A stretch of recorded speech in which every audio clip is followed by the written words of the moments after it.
For me, what I wanted to do when I came here was run the happiest hotel in London.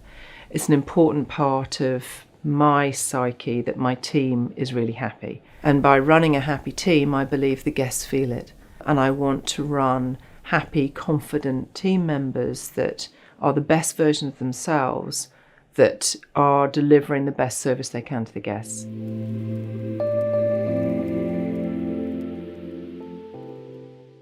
I'm Sally Beck, General Manager of the Royal Lancaster, and I'm delighted to be here talking today about Hypnos and the fact that I suppose for us we are a Hypnos hotel, as all of our beds in our 411 rooms are all Hypnos. As General Manager of one of the best hotels in London, it's quite a varied job. I have 411 bedrooms and suites in the hotel, about 400 staff. We have a large event space, 3 restaurants, bars. It's quite a varied job. My goal is to run the happiest hotel in London, so that requires running a happy team 24/7.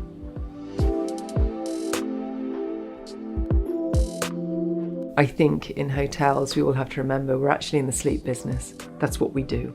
People come to us to have a good experience, but most importantly, a good night's sleep. So the testing of our Hypnos beds was wide and deep. We had beds in, we had different types of beds, we had me sleeping on them, team members sleeping on them, our owners sleeping on them, testing, because that's actually the essence of our success. If we don't offer a good sleep experience, then we're actually not doing the hotel business any good. So really important. I think what I like about Hypnos products is the consistency of their brand. I mean, they've been around a long time and they have a good gravitas and integrity about what they deliver. They're not here for a quick noise, they're not here for a quick partnership. It's a long-term partnership and that suits us. So I like that first and foremost. I like the fact it's UK, I like their sustainable partnership. I also like how they understand our business and they support us in what we need to do. If we're doing a rotation of beds, they know how to help us with that. They know how to help with storage. I also like the variety, even though we tend to just choose one model of bed for us. But I like the fact they can work with what that might look like for me. And the longevity of their product, yeah, it's good quality. And that's really important.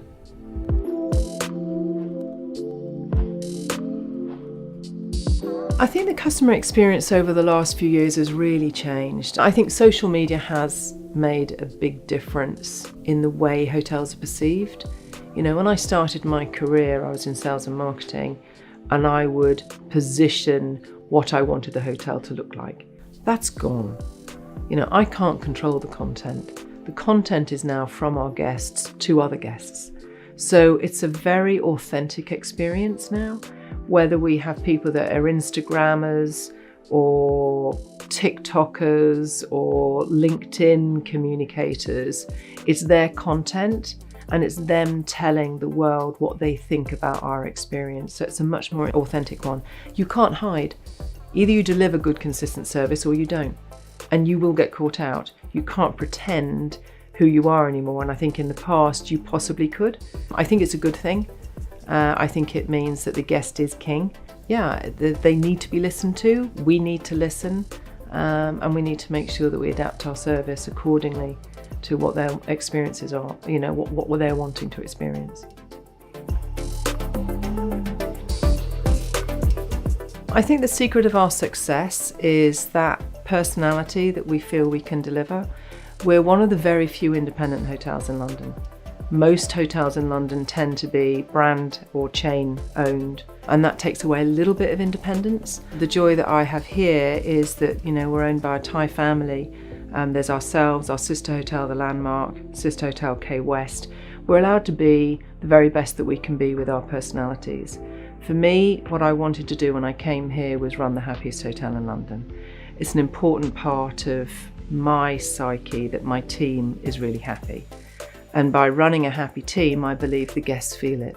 And I want to run happy, confident team members that are the best version of themselves, that are delivering the best service they can to the guests. The secret of our success is having a team base that's engaged on the same journey that I am in delivering the happiest hotel in London.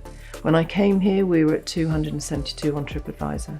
We've been at number 3 on TripAdvisor for the last 6 months.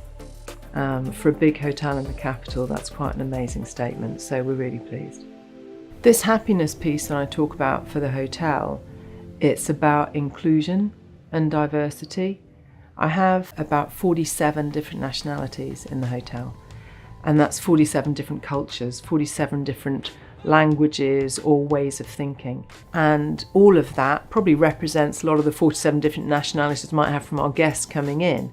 So it's about harnessing all that knowledge and making sure that we make sure everybody's included in the solutions. We run an inverted hierarchy at the Royal Lancaster. Traditionally, the General Manager sits at the top in a traditional hierarchy. With me, I sit at the bottom, and it's a supportive role. That inverted hierarchy, it's harder to run, but it's better. It means that the most important people on my team are the frontline team. They're the ones that run at the top. They're my waiters, my room attendants, receptionists, concierge. They're my top line. They see the guests, and they need to be happy and have the tools to do their job. So my question to them is, right, what do you need? How can I help you? As opposed to do it my way and don't think. And so that inverted hierarchy for us in our property really works really well. And I think that's why we retain the staff that we do. And I think that's why we are able to give the experience that we can to our guests, because everyone's involved. And so, yeah, that inverted hierarchy is important.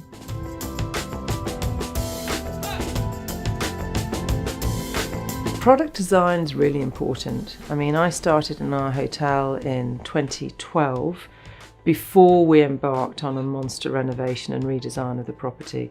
So I was involved in that product design as we sort of went through our rooms and making sure that you're designing for the future, you're designing with sustainable and environmental care involved in it, and thinking about the guest journey, as well as the ease of managing the maintenance of the property and the room and the productivity of the teams.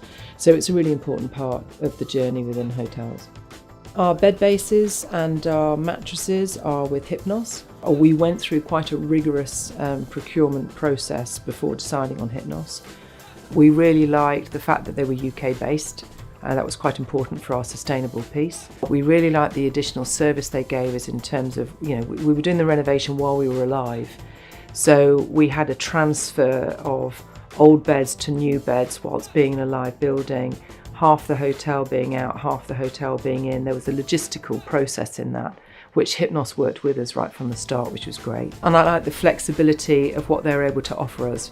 We have zip link beds, and the zip link piece for us gives maximum flexibility for our rooms without compromise of comfort for the guest. So that was another big part of the decision in choosing Hypnos.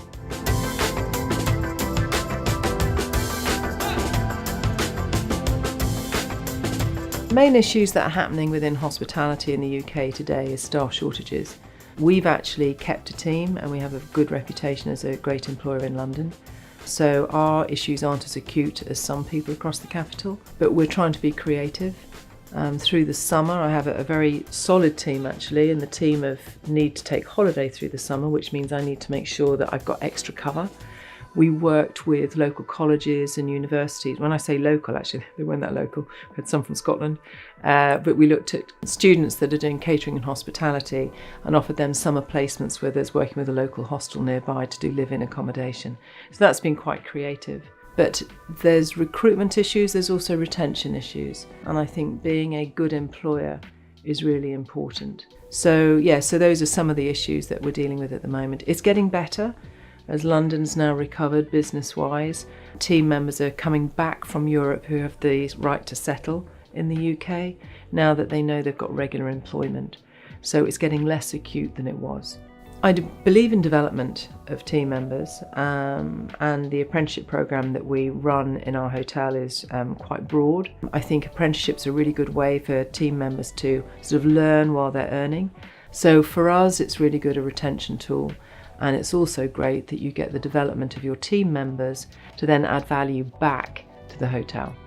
I think the reputation of hospitality is not the reality of where it is. I think people tend to think of hospitality as long hours and poor pay. That's sort of gone out with the arc. I don't expect 12-hour days from my team. They're rotated on for 8-hour days. We work on a work-life balance. There's always good service charge and trunk systems available across the whole capital. So, and the great development opportunities. We're in the happiness business. I don't think there's a single industry other than hospitality that actually's job is to give joy.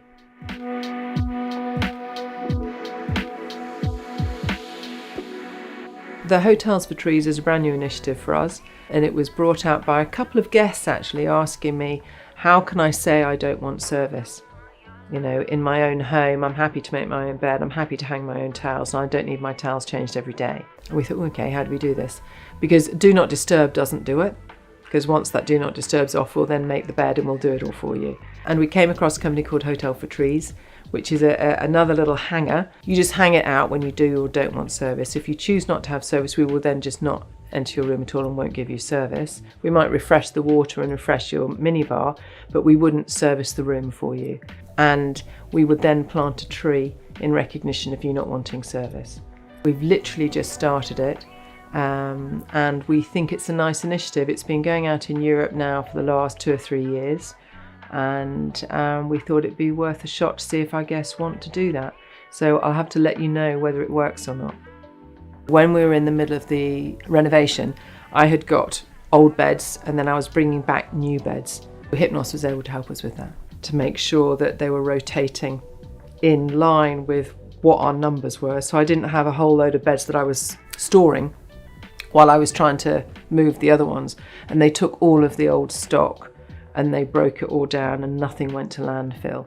So that was massive for us, because environmentally we had nothing go to landfill, and that was really important in that process. Sustainability is very important. We're a fully signed up member of the Trying to Get to Net Zero by 2050, but if we can get along that road by 2030, then we're going to go for it. In the renovations, we put in a living wall, which is really important for us actually. And in that living wall, we've put like bee homes and bug hotels and all this sort of stuff, which is really nice. And we have had our honeybees on the roof of the hotel for over 10 years now. One of the first hotels in London stick on their own sort of bee farm, which is really exciting. I quite like that. And so the honey that we harvest from there goes to our breakfast or to our desserts, which is really sweet. And we're just signing into EarthCheck, making sure that we're sort of hitting all the buttons and moving forward on with food waste, which is a massive piece for a big events hotel. And also the carbon footprint of food is quite important. You know, people wanting strawberries in midwinter, do they understand what that footprint is? So it's an education process for us, but also we have an opportunity to educate our clients. And we will be in the lead of that, because I think the education process is really important for all of us to move forward. I think sustainability is now becoming more and more important for guests. I think as they're practicing it in their own countries, they're seeing the impact of climate change and global warming. It's becoming, it used to be, I think, in the background, yeah, we need to pay attention to this, but I will eventually, to actually now I am paying attention to it. I want to offset. I want to know that I'm in a sustainable hotel or environmentally caring hotel.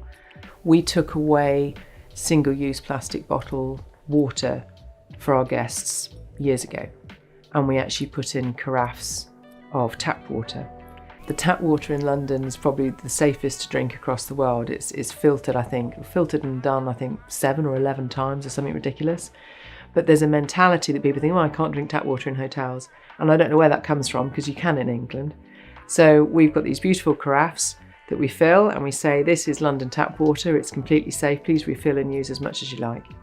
And it was quite controversial putting that in, because we're taking away bottled water and educating people to use the tap. And my team was saying, Sally, you're nuts. We're going to get so many complaints, it's not going to go down well at all. We got 0 complaints. Our sales of in-room minibar water went up. So those that did care bought water from the minibar. Everybody else used the tap water into the carafe, and the amount of social media, Instagram and TripAdvisor comments was so positive. We love this hotel. They were taking photos of the carafe with a little thing saying it's really good water, enjoy it, you know. And they were saying we really love the fact that this is educational, and it was a really positive move. So now that's been in now for, say, a couple of years, and we just have moved on. And so the guests have moved on with us, which is great. It's really important for us to work with ethical suppliers, and say Hypnos is perfect example of that. But as you go through your environmental compliance, whether it's EarthCheck or B Corporation, whatever, the third silo that you need to look at is your supplier group, and making sure that that supplier group is ethical, conscious, doing all the right things is vital. Otherwise you will never hit your carbon goals and that net zero. That's been part of our ethos over the last 2 or 3 years, is choosing the supplier base correctly. And it will continue getting more and more strong as we go through this, you know, this whole environmental change that we need to work through.